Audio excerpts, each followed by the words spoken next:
And we're talking with Cenk Uygur, as the host of the Young Turks. We're talking about the unrest and violence in Turkey. Our own Daniel Marans has been paying a very close attention to this, has been following and actually did a great interview this week with some folks in Turkey. So, Daniel, I want to bring you in to the interview here with Cenk Uygur.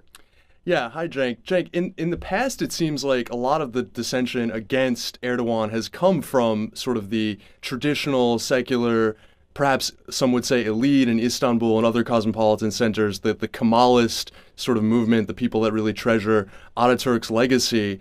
But it seems like for this to get more traction in the rest of the country, which it has had to draw on support from people that are interested in Kurdish rights, people from left-wing groups that didn't necessarily always get along with the Kemalists, from the LGBT community, and indeed some socialist Muslim groups. Is this a broader mainstream movement, or is it really something that is still mostly limited to kind of the old secular elite chafing under sort of a new Islamic influence? Very roughly, Turkey is about 40% of the Kemalists that you're talking about, the deeply secular folks, more educated in the big cities, et cetera, right? And about 40% more traditional Muslims. And that number used to be lower, but the whole world is getting more traditional and right-wing, unfortunately, in terms of religion, and certainly in the Islamic world, right? So now they're about 40% of the country, and the 20% are about in the middle. And it seems that 20% are now shifting against Erdogan. And I think that the reason they're doing that is because he's been in power for 10 years, and they're worried that he's becoming more and more authoritarian. So when the protests came up, they were just about an environmental protest in a park in the middle of Istanbul, but he treated them so roughly, and he came out with so over the top saying that I'm in charge, and I don't care what you guys think, and you're going to do it my way, and really release the hounds, if you were, on the protesters, and it sparked something that 20% was already worried about, which is that he was getting drunk on power. Although, ironically, he doesn't want anyone to get drunk.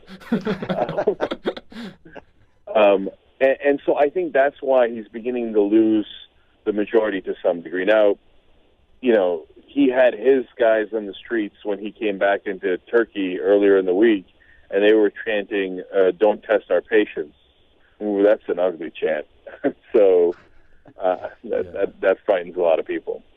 Specifically, Cenk, you're talking about being drunk on power, and obviously this has been manifest in some concrete ways, right? I mean, he's trying to change the system of rules so that he can now run for an empowered presidency and stay in power until 2023, and part of that apparently is that he wants to be able to say that Turkey will be in the top 10 wealthiest countries by then, and it'll be the 100th anniversary since the founding by Ataturk. Does this affect his ability to do that politically, to change those rules so he'll be able to stay in power for 2 decades? Well, that's a great question, and that's really the dynamic underneath all these protests. And so Turkey, and people have to understand, and it's hard to understand from the outside, but first, of course, it's not an Arab country. Turks are a total different ethnicity, but more importantly, the reason it's not an Arab Spring-like movement is because Turkey is a democracy. So the Arab Spring was against dictatorships, etc.